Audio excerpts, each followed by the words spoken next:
Good morning, students. In the last video, we have started a new chapter, that is dissolution of partnership form. Today, I am going to explain the next part of this chapter. I will solve some questions, but before that, I'll just want to explain some important points that I just want that you must notice before solving the next questions. Okay, in the case of workman compensation reserve, if claim is given in adjustment, you know very well what is workman compensation reserve. That is given to the employees in case of in any accident happen, they claims. At that time we are providing the compensation to the employees, okay, from that reserve. If the claim is given in the adjustment, okay, at that time we should post the amount of workman compensation reserve amount equal to the claim. मतलब जिन्ना अपना claim आ ਉਹਦੇ equal ਆਪਾਂ amount ਆ ਜਿਹੜੀ ਆਪਾਂ ਰਿਲਾਈਜੇਸ਼ਨ ਦੇ ਵਿੱਚ credit side ਤੇ ਪਾ ਦੇਣੀ ਆ। ਠੀਕ ਹੈ, ਲਾਇਬਿਲਿਟੀ ਟ੍ਰਾਂਸਫਰ ਕਰਦੇ ਮਤਲਬ ਫੁੱਲ ਕਲੇਮ ਫੁੱਲ ਰਿਜ਼ਰਵ ਨਹੀਂ ਆਪਾਂ ਕਰਨਾ ਜਿੰਨਾ ਆਪਣਾ ਕਲੇਮ ਆ, and rest remaining reserve is to be distributed in the partners. Okay, ਜਿੱਦਾਂ ਆਪਾਂ ਪਹਿਲਾਂ ਕਰਦੇ ਹੁੰਦੇ ਸੀ ਪਿਛਲੇ ਚੈਪਟਰਸ ਦੇ ਵਿੱਚ, ਉਸੇ ਤਰੀਕੇ ਨਾਲ ਆਪਾਂ ਬਾਕੀ ਦਾ ਰਿਜ਼ਰਵ ਆ ਜਿਹੜਾ ਡਿਸਟਰੀਬਿਊਟ ਕਰ ਦੇਣਾ, ਐਂਡ ਜਿੰਨਾ ਆਪਣਾ ਕਲੇਮ ਆ ਉਹਦੇ ਇਕੁਅਲ ਆ ਜਿਹੜਾ ਆਪਾਂ ਰਿਜ਼ਰਵ ਆ ਉਹ ਰਿਲਾਈਜੇਸ਼ਨ ਦੇ ਵਿੱਚ ਕ੍ਰੈਡਿਟ ਸਾਈਡ ਤੇ ਟ੍ਰਾਂਸਫਰ ਕਰਾਂਗੇ, ਜਿੱਥੇ ਆਪਾਂ ਲਾਇਬਿਲਿਟੀਜ਼ ਨੂੰ ਬੈਲੈਂਸ ਸ਼ੀਟ ਤੋਂ ਟ੍ਰਾਂਸਫਰ ਕਰਦੇ ਹਾਂ। Clear? In the case of investment fluctuation reserve, ਹੁਣ ਇਹ ਬੇਸਿਕਲੀ ਕਾਹਦੇ ਲਈ ਹੁੰਦਾ? ਇਨਵੈਸਟਮੈਂਟਸ ਦੇ ਲਈ ਹੁੰਦਾ। ਇਹਨੂੰ ਆਪਾਂ ਕੁਛ ਨਹੀਂ ਕਰਨਾ, ਬਸ ਸਾਰੇ ਦਾ ਸਾਰਾ ਜਿੱਦਾਂ ਆਪਾਂ ਲਾਇਬਿਲਿਟੀਜ਼ ਟ੍ਰਾਂਸਫਰ ਕਰਦੇ ਹਾਂ ਉਸੇ ਤਰੀਕੇ ਨਾਲ ਟ੍ਰਾਂਸਫਰ ਹੋ ਜਾਣਾ, ਕਿਉਂਕਿ ਹੁਣ ਇੱਥੇ ਚਾਹੇ ਆਪਣਾ ਇਨਵੈਸਟਮੈਂਟ ਲॉस ਤੇ ਆਪਾਂ ਕਰ ਰਹੇ ਹਾਂ ਚਾਹੇ ਪ੍ਰੋਫਿਟ ਤੇ ਕਰ ਰਹੇ ਹਾਂ, ਜਿੱਦਾਂ ਮਰਜ਼ੀ ਹੈ, it is just for the investments only. So full reserve is to be transfer to the realisation account credit side. Okay, no distribution of it. Next, goodwill is also to be treated as other assets. Like ਆਪਾਂ ਪਹਿਲਾਂ goodwill ਦੀਆਂ treatment ਅਲੱਗ ਤੋਂ ਕਰਦੇ ਹੁੰਦੇ ਸੀ, ਇੱਥੇ goodwill ਨੂੰ ਆਪਾਂ ਉਸੇ ਤਰੀਕੇ ਨਾਲ ਟ੍ਰੀਟਮੈਂਟ ਕਰਨਾ ਜਿਵੇਂ ਆਪਣਾ ਬਾਕੀ ਦੀਆਂ ਐਸੈਟਸ ਨੂੰ ਕਰਦੇ ਹਾਂ। ਠੀਕ ਹੈ, ਜੇ ਉਹਦੀ ਕੋਈ ਰਿਲਾਈਜੇਸ਼ਨ ਦਿੱਤੀ ਹੋਈ ਹੈ ਤਾਂ ਆਪਾਂ ਰਿਲਾਈਜ਼ਡ ਕਰਾਂਗੇ, ਅਦਰਵਾਈਜ਼ ਜੇ ਕੋਈ ਰਿਲਾਈਜੇਸ਼ਨ ਨਹੀਂ ਹੈਗੀ ਫਿਰ ਆਪਾਂ ਨਹੀਂ ਪਾਵਾਂਗੇ ਦੁਬਾਰਾ। then reserves and accumulated profits, it is also to be treated as earlier we are treating same, ਉਹਨਾਂ ਨੂੰ ਆਪਾਂ ਡਿਸਟ੍ਰੀਬਿਊਟ ਕਰਾਂਗੇ ਪਾਰਟਨਰਸ ਨੂੰ।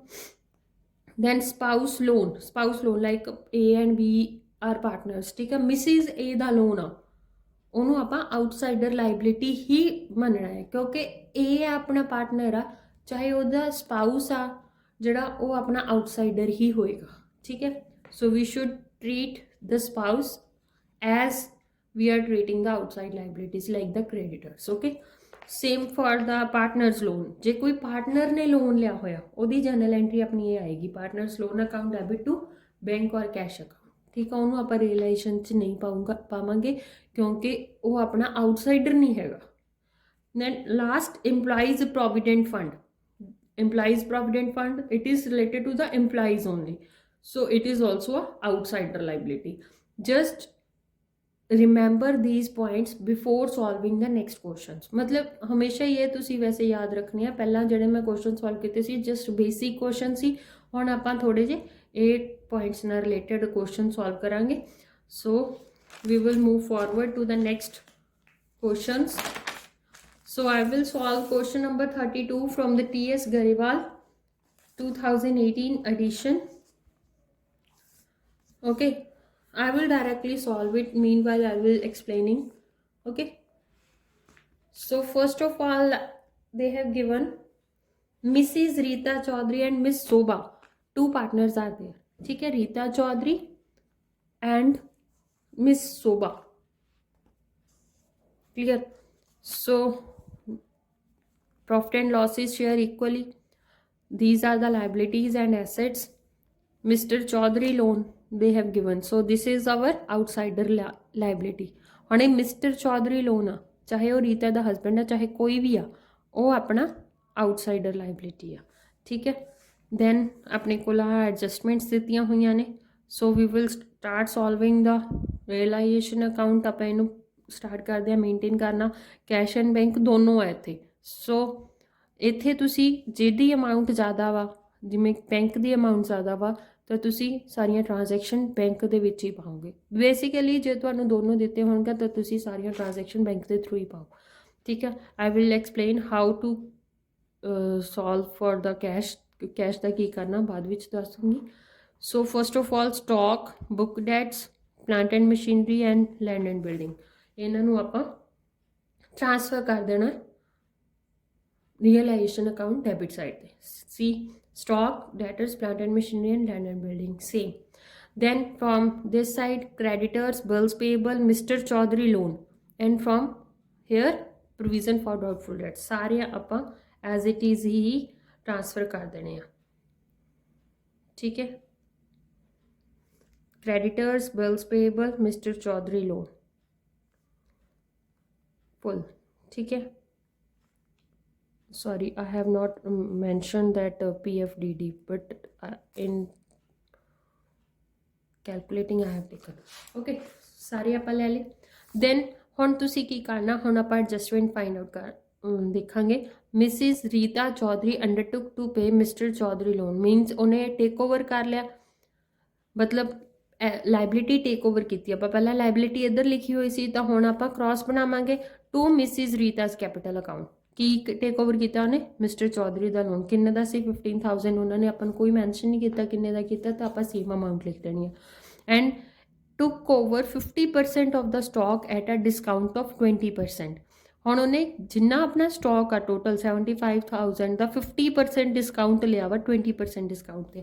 ਹੁਣ ਉਹਦੇ ਲਈ ਆਪਾਂ ਵਰਕਿੰਗ ਨੋਟਸ ਆ ਜਿਹੜੇ ਬਣਾਵਾਂਗੇ।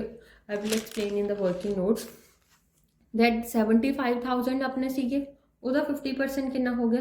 37,500। ਉਹਨੂੰ ਡਿਸਕਾਊਂਟ 'ਤੇ ਲਿਆ। He has taken on the 20% discount, that is 7,500. so Rita has taken the stock at 30,000. okay, so we will post the 30,000 in Rita's capital under the name of Rita's capital account. Then book debts realized 54,000, that we should post under the bank। ठीक है, एक बार check कर लिया करो, जे ਉਹਦੇ ਥੱਲੇ ਕੋਈ ਹੈਗਾ ਤਾਂ ਸਪੇਸ ਛੱਡਦੀ ਆਪਾਂ ਨਾਲ ਦੀ ਨਾਲ ਸੋਲਵ ਕਰਦੇ ਹਾਂ। ਰਿਲਾਈਜ਼ ਉਹਦੇ ਨਾਲ ਕੋਈ ਮੈਂਸ਼ਨ ਨਹੀਂ ਕੀਤਾ ਤਾਂ ਆਪਾਂ ਬੈਂਕ ਦੇ ਥਰੂ ਪਾਵਾਂਗੇ। Then balance of the stock was sold off at a profit of 30% on cost. ਜਿਹੜਾ ਬਾਕੀ ਦਾ ਸਟਾਕ, ਮਤਲਬ ਬਾਕੀ ਕਿੰਨਾ 50% ਸਟਾਕ ਆਪਾਂ ਪ੍ਰੋਫਿਟ ਤੇ ਸੇਲ ਕੀਤਾ 30% ਤੇ। So rest of the stock that is 37,500, 30% add ਕਰਾਂਗੇ ਕਿਉਂਕਿ ਪ੍ਰੋਫਿਟ ਤੇ ਸੋਲਵ ਕੀਤਾ ਇਹਦਾ 30% ਕੀਤਾ ਇਹ ਆ ਗਿਆ। ਦੈਟ ਮੀਨਸ 48,750 ਤੇ ਆਪਾਂ ਸੋਲਡ ਕਰਤਾ। so that is under the bank account because they haven't mentioned any name here। ਕੋਈ name ਨਹੀਂ ਲਿਖਿਆ ਤਾਂ ਆਪਾਂ ਬੈਂਕ ਦੇ ਵਿੱਚ ਹੀ ਪਾਵਾਂਗੇ 48,750। then sundry creditors were paid out a discount of 10%। on creditors 10% discount ਤੇ ਕੀਤੇ ਆਪਾਂ 75,000 ਦੇ ਸੀਗੇ। ਹੁਣ ਇੱਥੇ ਵੀ ਕੋਈ ਨੇਮ ਨਹੀਂ ਹੈਗਾ ਤਾਂ ਆਪਾਂ ਸਿੱਧਾ ਬੈਂਕ ਦੇ ਵਿੱਚ ਪਾਵਾਂਗੇ। ਸੇਮ ਫॉर ਕ੍ਰੈਡੀਟਰਸ ਆਲਸੋ 10% ਆਪਾਂ ਮਾਈਨਸ ਕਰ ਦੇਣਾ 67,500 ਆ ਗਿਆ। So same. Then bills payable were paid in full payment ਹੋਈ ਹੈ bills payable 30,000। Here also we should write the same. Plant and machinery realised 75,000 plant and machinery realise simple ਆ bank ਦੇ ਵਿੱਚ 75,000। Then land and building 1,20,000। Mrs. Rita Chaudhary took over the goodwill of the firm at a valuation of 30,000। ਹੁਣ ਇਹ ਵੀ ਉਹਨੇ take over ਕੀਤਾ ਤਾਂ ਆਪਾਂ ਉਹਦੇ ਨੇਮ ਦੇ ਵਿੱਚ ਹੀ ਪਾਉਣਾ ਵਾ ਗੁੱਡਵਿਲ 30,000। ਜੇ ਤੁਸੀਂ ਅਲੱਗ ਤੋਂ ਦੁਬਾਰਾ ਵੀ ਲਿਖ ਦੋਗੇ ਕੋਈ ਇਸ਼ੂ ਨਹੀਂ ਹੈਗਾ। ਠੀਕ ਹੈ, ਤੁਸੀਂ ਲਿਖ ਸਕਦੇ ਹੋ, no problem at all। so I have taken written a combined, so 60,000। unrecorded asset of 6,900 was handed over to an unrecorded liability। ਇਹ ਮੈਂ ਤੁਹਾਨੂੰ ਪਹਿਲਾਂ ਵੀ ਦੱਸਿਆ ਸੀ ਕਿ ਜਦੋਂ ਕੋਈ ਵੀ ਆਪਣਾ ਲਾਇਬਿਲਿਟੀ, ਚਾਹੇ ਕੋਈ ਕ੍ਰੈਡੀਟਰ ਆ ਕੋਈ ਵੀ ਪਰਸਨ ਆਪਣੀ ਐਸੈਟ ਨੂੰ ਟੇਕ ਓਵਰ ਕੀਤਾ, ਮਤਲਬ ਉਧਰੋਂ ਆਪਣੀ ਲਾਇਬਿਲਿਟੀ ਵੀ ਰਿਡਿਊਸ ਹੋ ਗਈ, ਇੱਧਰ ਆਪਣੀ ਐਸੈਟ ਵੀ ਚਲੀ ਗਈ, ਤਾਂ ਆਪਾਂ ਉਹਨੂੰ ਆਪਾਂ ਰਿਕਾਰਡ ਨਹੀਂ ਕਰਨਾ। We should not record at all. ਠੀਕ ਹੈ, ਬਟ ਜਿੰਨੀ ਅਮਾਊਂਟ ਆਪਾਂ ਉਹਨੂੰ ਦਿੱਤੀ ਹੈ, ਬਾਕੀ ਦੀ ਜੇ ਕੋਈ ਅੱਧੀ ਲਈ ਆ ਉਹਨੇ ਹਾਫ 50% 40%, ਬਾਕੀ ਦੀ ਜਿਹੜੀ ਰਹਿ ਗਈ ਉਹਨੂੰ ਆਪਾਂ ਰਿਕਾਰਡ ਕਰਾਂਗੇ। ਠੀਕ ਹੈ, ਇੱਥੇ ਅਨਰਿਕਾਰਡਡ ਐਸੈਟ ਆਪਾਂ ਦਿੱਤੀ, ਅਨਰਿਕਾਰਡਡ ਲਾਇਬਿਲਿਟੀ ਨੂੰ ਆਪਾਂ ਨਹੀਂ ਰਿਕਾਰਡ ਕਰਨਾ। ਦੈਨ ਰੀਅਲਾਈਜੇਸ਼ਨ ਐਕਸਪੈਂਸਿਸ 5250 ਆ, ਕੋਈ ਨੇਮ ਨਹੀਂ ਹੈਗਾ ਤਾਂ ਆਪਾਂ ਬੈਂਕ ਦੇ ਵਿੱਚ ਪਾ ਦਾਂਗੇ। ਠੀਕ ਹੈ, सो बाय टेकिंग द बैलेंस अपने कोल प्रॉफिट आ गया, कैपिटल अकाउंट्स ट्रांसफर करांगे इक्वल आ तो आप डिवाइड कर देना। नैक्सट हुण तुहाडे कोल तुसीं बनाना है पार्टनर्स कैपिटल अकाउंट। पहला तो आप ओपनिंग कैपिटल पावांगे, मिस सोबास कैपिटल आपां ने इधर दी हुई है बाय बैलेंस ड्रॉ डाउन, एक आपां दी हुई है Mrs Rita Chaudhary's capital 90,000 clear. Then उस तो बाद अपने को रिजर्व फंड आ इक्वली डिवाइड करते, और अपने कुछ डिवाइड करने वाला है 9। सो आप जो प्रॉफिट फाइंड आउट किया आप पा देंगे, ठीक है, रियलाइजेशन प्रॉफिट। उस तो बाद अपने को रीता मिसिज रीता चौधरी ने एक अपना स्टॉक टेक ओवर किया, गुडविल टेक ओवर की है, कि मिस्टर चौधरी का लोन टेक ओवर किया। वो आप इधर सीगा मिस्टर चौधरी का लोन अपना इधर आया सी, तो partners capital accounts credit side पर आएगा, ये दोनों डेबिट साइड पर आएंगे, ठीक है। So 15,000 here 60,000 combined I have written, ठीक है। उस बाद इसका बैलेंस आ जाएगा, यदा बैलेंस आ जोड़ा आप बैंक के थ्रू पाना, क्योंकि अपना अकाउंट्स आ जोड़े क्लोज हो चुके हैं, कैरी डाउन कुछ नहीं है, तो आप टू बैंक लिखांगे, जिधर भी आ सकता उधर आप बैंक लिख देना, ठीक है। Now we will prepare the bank account. हम सब तो पहले तो बैंक अकाउंट का ओपनिंग बैलेंस 30,000, दैन हम कैश आ जोड़ा इनू आप टू कैश अकाउंट ले देना, हम वो भी आप बैंक के ही ट्रांसफर कर देनी अमाउंट जिन्नी भी कैश दी है, ठीक है, 6,000 एज इट इज़। दैन उस तो बाद अपने को आ बैंक अकाउंट के बैलेंसिंग फिगर आई सी, ये भी आप दोनों इतने पा देने। दैन आप रियलाइजेशन अकाउंट के भी जिन्नी एसेट्स रियलाइज हुई तो जिन्नी आप लाइबिलिटीज़ पे की वो भी आप इतने पा देना। दैन देखो to bank 102,750, here also by bank 2,97,750, so that also we should write it here, and now we should balance the bank account, it should be equal, clear। Same I will do the one more question for you people, question number 36, ठीक है। ਹੁਣ ਇਹਦੇ ਵਿੱਚ ਵੀ ਕੁਝ ਕੁ points ਮੈਨੂੰ ਲੱਗੇ ਸੀ ਕਿ ਤੁਹਾਨੂੰ ਸ਼ਾਇਦ ਡਿਫਿਕਲਟ ਨਾ ਲੱਗਣ, that I will do that points also, otherwise nothing special in this question, clear। so ਇਹਦੇ ਵਿੱਚ ਵੀ ਤੁਹਾਡੇ ਕੋਲ 3 ਪਾਰਟਨਰਸ ਨੇ, विष्णु, संजीव एंड सुधीर, ठीक है। अपने को लाइबिलिटीज़ दी हुई ने, P&L अकाउंट आ, वर्कमैन कंपनसेशन रिजर्व आ, कैपिटल्स ने, सो इत्थे तुहाडे कोल एसेट्स दी हुई ने, ठीक है। So these are the adjustment, profit sharing ratio is 5:3:2 at the above date partner decided to dissolve कर रही है, फॉर्म डिसॉल्व हो रही है। So first of all we will prepare the realisation account, ठीक है। जिन्नियां भी अपने कोल एसेट्स ने आप ट्रांसफर कर देंगे, लाइबिलिटीज़ ट्रांसफर कर देंगे, कैश नूं छड्ड के bills receivable, stock, debtors full value, land and building, furniture, computer, investments, whole assets we should transfer from here, bills payable, creditors. Then तुहाडे कोल आ जाएगा मिसिज विष्णु लोन, ठीक है। मिसिज विष्णु का लोन आप पा देना आप। दैन तुहाडे कोल partners profit and loss account नहीं आएगा, वर्कमैन कंपनसेशन रिजर्व का तुसीं चैक करोगे, कोई क्लेम तो नहीं है।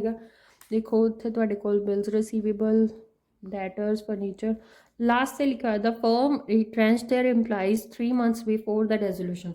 हुण इत्थे एक चीज़ का ध्यान रखना, इत्थे कंपनसेशन लिखा, but they have nothing mention regarding the workman compensation, ठीक है। वर्कमैन कंपनसेशन नहीं हैगा, so don't be confuse in it, ये तुहाडा वर्कमैन कंपनसेशन क्लेम नहीं हैगा, या अलग तो कोई लाइबिलिटी आ, तो तुसीं इत्थे वर्कमैन कंपनसेशन रिजर्व नहीं पाउणा, ठीक है। सो तुहाडे कोल आपां सारियां लाइबिलिटीज़ ट्रांसफर कर देनियां ने। उस तो बाद तुहाडे कोल एडजस्टमेंट्स दे विच तुहानूं की क्या, bills receivable realised at discount of 5%। हम 5% माइनस करके 5% आ गया 600, तो तुसी माइनस करके इत्थे कैश अकाउंट दे विच पाता, कोई नेम नहीं सी mention, all debtors were good, हम प्रोविजन खत्म होगी, ठीक है। तो फुल वैल्यू दे उत्ते रियलाइज होए गए। Then stock realise 22,000, same value, clear. Then land and building realise 40% higher than the book value. वैसे मैं सारे वर्किंग नोट्स भी तुहाडे कोल कीते होए आ, यू कैन सी आफ्टरवर्ड्स, ठीक है। 40% हायर मतलब कि जिन्ना तुहाडी लैंड एंड बिल्डिंग है दैट इज़ 50,000, उहदा 40% करके आप ऐड कर देना, दैट विल बी 20,000, टोटल तुहाडे कोल हो गया 70,000। दैन तुहाडे कोल आ जाएगा furniture was sold for 8,000 by auction and auctioneers commission amounted to 500। ਹੁਣ ਜਿਹੜਾ ਆਪਣਾ ਫਰਨੀਚਰ ਹੈ ਜਿਹੜਾ that is sold by the auctioneer, मतलब कि ਜਿਹੜਾ ਕੋਈ नीलामी ਕਰਨ ਵਾਲੇ ਪਰਸਨ ਨੇ ਆਪਣਾ ਫਰਨੀਚਰ ਆ ਜਿਹੜਾ ਸੇਲ ਕੀਤਾ ਸੀਗਾ ਤਾਂ ਉਹ ਆਪਣਾ ਓਬਵੀਅਸਲੀ ਜੋ ਪਰਸਨ ਦੀ ਹੈਲਪ ਨਾਲ ਆਪਾਂ ਵੇਚ ਰਹੇ ਹਾਂ ਤਾਂ ਉਹ ਪਰਸਨ ਨੂੰ ਤਾਂ ਆਪਾਂ ਕਮਿਸ਼ਨ ਦੇਵਾਂਗੇ ਹੀ ਨਾ। ਸੋ ਆਪਾਂ ਅਮਾਊਂਟ ਆਪਣੀ ਸੇਲ ਵੈਲਿਊ ਦੇ ਵਿੱਚੋਂ ਮਾਈਨਸ ਕਰਕੇ ਲਿਖਣੀ ਆ। So 8000 minus 500 that will be 7500। Clear? Computers were taken by Vishnu for an agreed value of 3000। हम विष्णु ने टेक ओवर किया बाय विष्णुज कैपिटल अकाउंट लिखांगे। Investments were sold in the open market at a price of 45,000 for which commission of 600 was paid to the broker. हम इत्थे भी तुसी commission दिता तो वो माइनस करके पाना, दैट विल बी 44,400 आ जिहड़ी तुसी वो वैल्यू लिखनी आ इन्वेस्टमेंट दी। ठीक है। Bills payable were paid in at full amount, bills payable full amount ते पेमेंट करांगे। then creditors however agreed to accept 10% less। ਹੁਣ ਜਿਹੜੇ ਤੁਹਾਡੇ ਕ੍ਰੈਡੀਟਰਸ ਨੇ ਉਹ 10% ਘੱਟ ਤੇ ਕੀਤੇ ਆ, that will be 18,000 ਦੇ ਵਿੱਚੋਂ 1800 ਮਾਈਨਸ ਕਰ ਦਾਂਗੇ, that will be 16,200। okay, then all others liabilities paid off at book value। ਸਾਰੀਆਂ ਆਪਾਂ liabilities ਆ ਜਿਹੜੀਆਂ ਉਹ book value ਦੇ ਉੱਤੇ ਪੇਮੈਂਟ ਕਰ ਦਾਂਗੇ। then ਆ ਤੁਹਾਡੇ ਕੋਲ ਕੰਪਨਸੇਸ਼ਨ ਜਿਹੜਾ ਦਿੱਤਾ ਹੋਇਆ ਸੀ ਉਹ ਆਪਾਂ ਪੇਮੈਂਟ ਕਰ ਦੇਣੀ ਆ। ਕਲੀਅਰ? ਉਸ ਤੋਂ ਬਾਅਦ ਆਪਾਂ I will show I have done the notes also। ਤੁਹਾਡੇ ਕੋਲ ਵਿਸ਼ਨੂਜ਼ ਕੈਪੀਟਲ ਅਕਾਊਂਟ ਜਿਹੜਾ ਉਹਨੇ ਟੇਕ ਓਵਰ ਕੀਤਾ ਕੰਪਿਊਟਰ ਉਹ ਵੀ ਆਪਾਂ ਪਾ ਦੇਣਾਂਗੇ। ਜੋ ਤੁਹਾਡੇ ਕੋਲ ਪ੍ਰੋਫਿਟ ਆਇਆ that will be divided in 5:3 ratio। ਠੀਕ ਹੈ। here I have solved all the working notes here that I have explained to you while preparing the realization account। now we should prepare the partners capital account। ठीक है। one thing I have left, I think I have while writing that Vishnu loan, Mrs. Vishnu loan 20,000, here also we should write।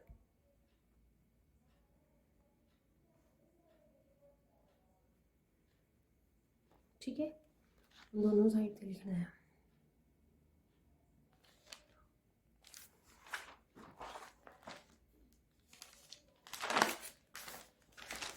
उनमें कोई effect नहीं पड़ा क्योंकि same value same value credit side थी, same value debit side थी। So here opening balance 40,000, 30,000 and 18,000। then workman compensation reserve, that this reserve is to be divided in 5:2 ratio। 15,000 ਨੂੰ ਆਪਾਂ divide ਕਰਤਾ, P&L ਅਕਾਊਂਟ ਨੂੰ ਵੀ 5:2 ratio ਦੇ ਵਿੱਚ divide ਕਰਤਾ। Then realisation ਦਾ ਜੋ ਪ੍ਰੋਫਿਟ ਆਇਆ ਸੀ ਉਹ ਆਪਾਂ ਸੇਮ ਲਿਖਤਾ। ਦੈਨ ਵਿਸ਼ਨੂੰ ਨੇ ਟੇਕ ਓਵਰ ਕੀਤਾ ਸੀ computer, so we should write on the debit side. ਠੀਕ ਹੈ। ਸੋ ਜੋ ਬੈਲੈਂਸ ਆਇਆ ਆਪਾਂ ਇੱਥੇ ਕੈਸ਼ ਲਿਖਿਆ ਤਾਂ ਟੂ ਕੈਸ਼ ਅਕਾਊਂਟ ਲਿਖਾਂਗੇ। ਠੀਕ ਹੈ। ਦੈਨ ਬੈਂਕ ਅਕਾਊਂਟ ਬਣਾਵਾਂਗੇ, ਉਹਦੇ ਵਿੱਚ ਤੁਹਾਡੇ ਕੋਲ ਓਪਨਿੰਗ ਬੈਲੈਂਸ ਆ ਗਿਆ 8,000 ਬਾਈ ਟੂ ਓਪਨਿੰਗ ਬੈਲੈਂਸ। ਫਿਰ ਜਿੰਨੀਆਂ ਐਸੈਟਸ ਰਿਲਾਈਜ਼ ਹੋਈਆਂ ਸੀ, ਲਾਇਬਿਲਿਟੀਜ਼ ਪੇ ਆਫ ਕੀਤੀਆਂ ਸੀ ਰਿਲਾਈਜੇਸ਼ਨ ਦੇ ਵਿੱਚ ਉਹ ਪਾ ਦਾਂਗੇ। ਦੈਨ ਆਪਾਂ ਵਿਸ਼ਨੂੰ ਨੂੰ ਦਾ ਲੋਨ ਆ ਜਿਹੜਾ ਉਹ ਪੇਮੈਂਟ ਕੀਤੀ ਆ। ਠੀਕ ਹੈ। Sorry that's why I have not written, sorry। so we should not write it here। ਉਹ ਨਹੀਂ ਲਿਖਣਾ ਹੈ ਕਿਉਂਕਿ ਪੇਮੈਂਟ ਹੋਈ, ਆਪਾਂ ਪੇਮੈਂਟ ਕੀਤੀ ਹੈ ਤਾਂ ਬੈਂਕ ਦੇ ਥਰੂ ਹੋਊਗੀ ਡਾਇਰੈਕਟਲੀ। ਠੀਕ ਹੈ।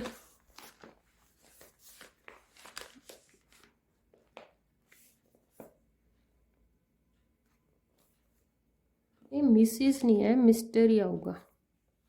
ਸੋ ਉਹ ਆਪਾਂ to bank account Vishnu loan account debit to bank account I have told that journal entry. ਠੀਕ ਆ। ਸੋ ਇਹਨਾਂ ਤਿੰਨਾਂ ਦੇ ਆਪਾਂ ਬੈਲੈਂਸਿਸ ਇੱਥੇ ਪਾ ਦਾਂਗੇ। So your bank account balance should be the same. ਠੀਕ ਹੈ।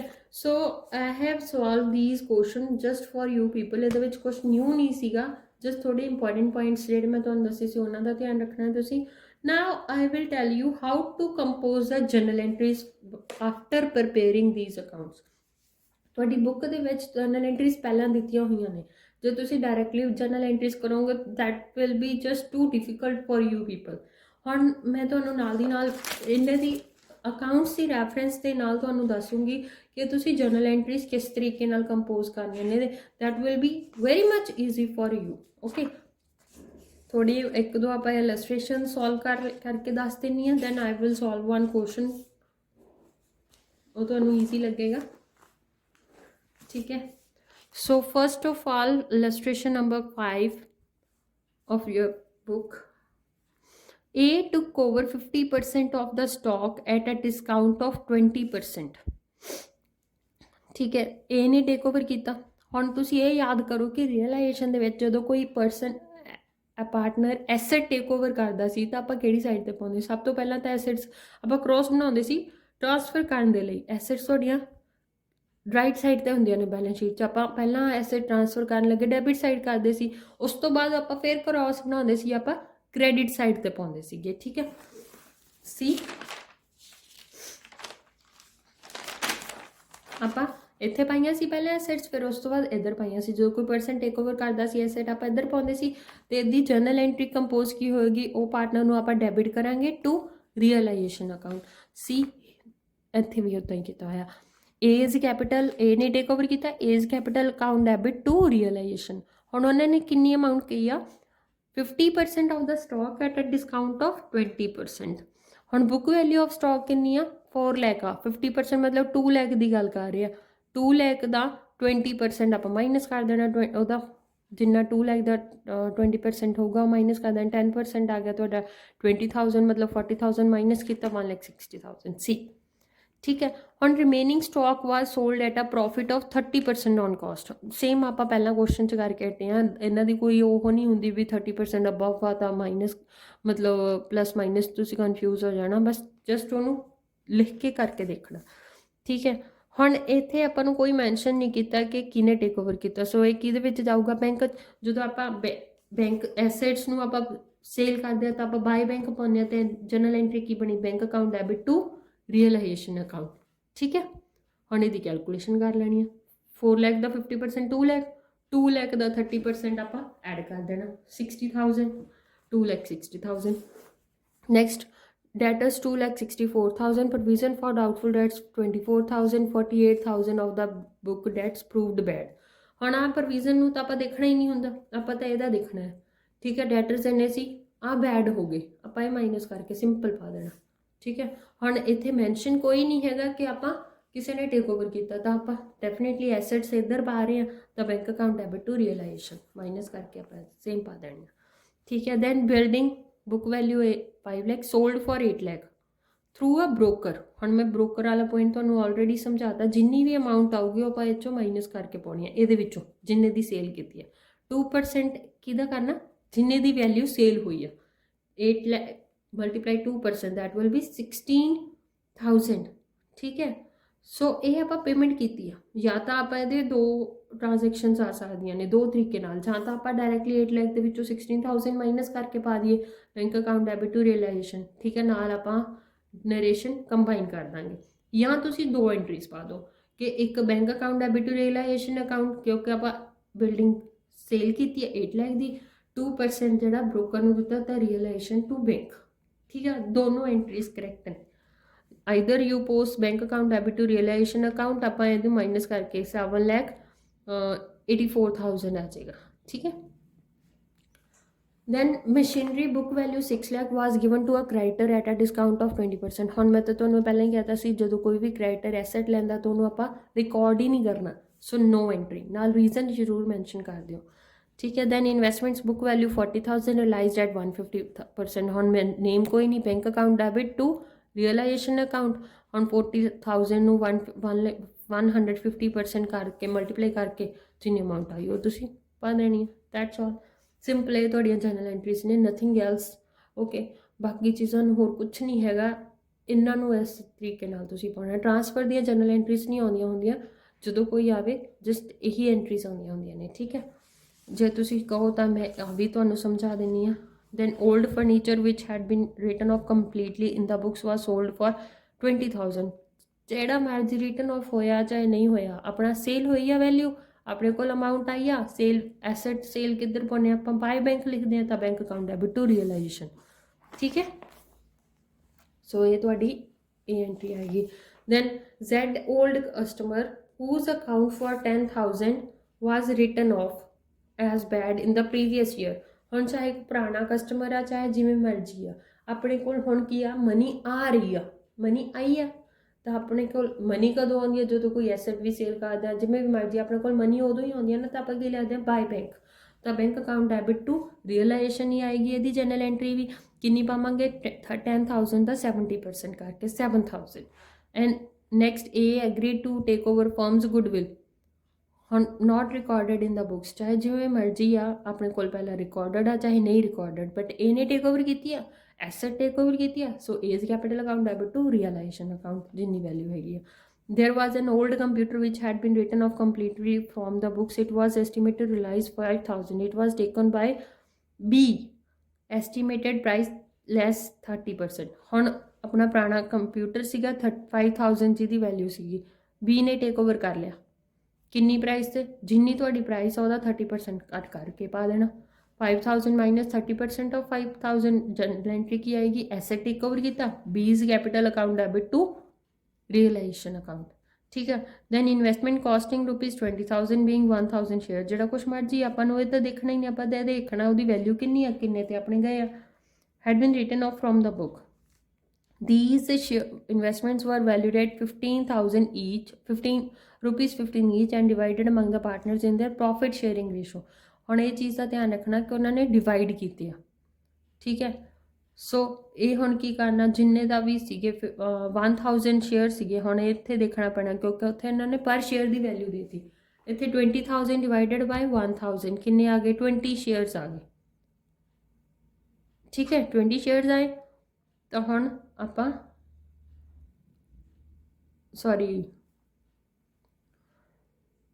ਹਾਂਜੀ ਠੀਕ ਹੈ, ਹੁਣ ਉਹਨੂੰ ਆਪਾਂ 15 ਨਾਲ ਮਲਟੀਪਲਾਈ ਕਰ ਦੇਣਾ। ਤੁਹਾਡੇ ਕੋਲ ਕਿੰਨੇ ਬਣ ਗਏ? 1,000 ਦੀ ਵੈਲਿਊ ਕਿੰਨੀ ਸੀ? ਪਹਿਲਾਂ 20 ਰੁਪੀਜ਼ ਸੀਗੀ ਵੈਲਿਊ। ਠੀਕ ਹੈ, ਤਾਂ ਹੀ 20,000 ਸੀਗਾ, ਹੁਣ ਰਹਿ ਗਈ 15। 1,000 ਨੂੰ ਆਪਾਂ 15 ਨਾਲ ਕਰ ਦੇਣਾ। ਚਾਹੇ ਇੱਥੇ ਤਾਂ ਕਰਨ ਦੀ ਲੋੜ ਹੀ ਨਹੀਂ, ਬਸ ਸਿੰਪਲ ਇਹ ਦੇਖੋ ਤੁਸੀਂ 1,000 ਇੰਟੂ 15। 1,000 ਸ਼ੇਅਰ ਸੀ, ਹੁਣ ਉਹਨਾਂ ਨੇ ਡਿਵਾਈਡ ਕੀਤੇ ਆ, so that total value is 15,000। So 15,000 divided among the partners. ਹੁਣ ਆਪਾਂ ਨੂੰ ਰੇਸ਼ੋ ਕੋਈ ਨਹੀਂ ਦਿੱਤੀ, ਤਾਂ ਕੀ ਹੋਏਗਾ? Equal ratio. ਪਾਰਟਨਰਸ ਨੂੰ ਮਿਲ ਰਿਹਾ ਨਾ ਕੁਛ, ਪਾਰਟਨਰਸ ਡੈਬਿਟ ਹੋਣਗੇ। That means A's capital account debit to A's capital account debit B's capital account debit to realisation. ਵੈਸੇ ਵੀ ਜਦੋਂ ਪਾਰਟਨਰਸ ਨੂੰ ਆਪਾਂ ਪ੍ਰੋਫਿਟ ਦਿੰਦੇ ਹਾਂ ਤਾਂ ਆਪਾਂ 2 ਲਿਖਦੇ ਹਾਂ। ਠੀਕ ਹੈ, ਹੁਣ ਪਾਰਟਨਰਸ ਨੂੰ ਰੀਅਲਾਈਜੇਸ਼ਨ ਪੇਮੈਂਟ ਹੋ ਰਹੀ ਆ ਉੱਥੋਂ, ਉਹ ਆਪਦੇ ਵਿੱਚ ਟੇਕ ਓਵਰ ਕਰ ਰਹੇ ਆ। ਠੀਕ ਹੈ, ਟੇਕ ਓਵਰ ਹੀ ਹੋਏ ਨਾ, ਪਾਰਟਨਰਸ ਨੂੰ ਮਿਲਿਆ ਤਾਂ ਪਾਰਟਨਰਸ ਡੈਬਿਟ ਹੋਣਗੇ। ਜਿਵੇਂ ਕੋਈ ਐਸਟ ਟੇਕ ਓਵਰ, ਇਨਵੈਸਟਮੈਂਟ ਵੀ ਐਸਟ ਹੀ ਹੈ। Clear? So now I will solve one question. Question number 14 from your book. ठीक है,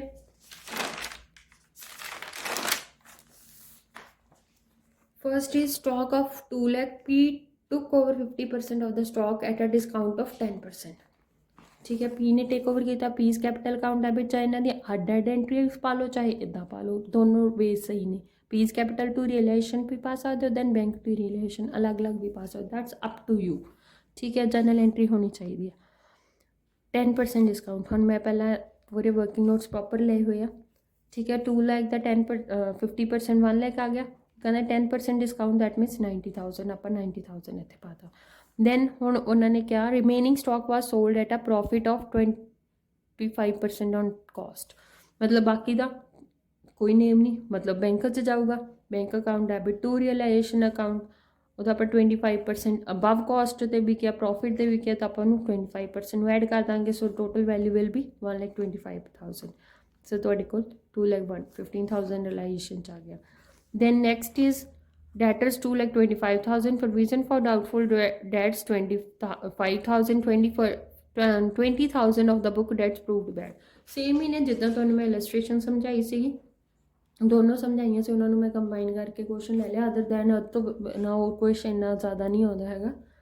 ठीक है, सो आप जिन्हें प्रूवड बैड है ये माइनस कर देंगे। हुण किसी का नेम नहीं है, आप एसेट्स नूं किधर पाने हुंदे, बाय वाली साइड ते रियलाइजेशन, तो bank account debit to realisation. ठीक है, next is land and building book value sold for 15 lakh. आप तो देखना किन्ने दी बिकी आ, थ्रू अ ब्रोकर। तो हुण देखो इत्थे मैं माइनस करके पा रही हाँ, ब्रोकर का सीधा ही मैं माइनस करता, जिन्ना आया 30,000 वो आप माइनस करके bank account debit to realisation पाता। ठीक है, then machinery book value 6 lakh handed over to creditor, ये आप जनरल एंट्री पानी नहीं है।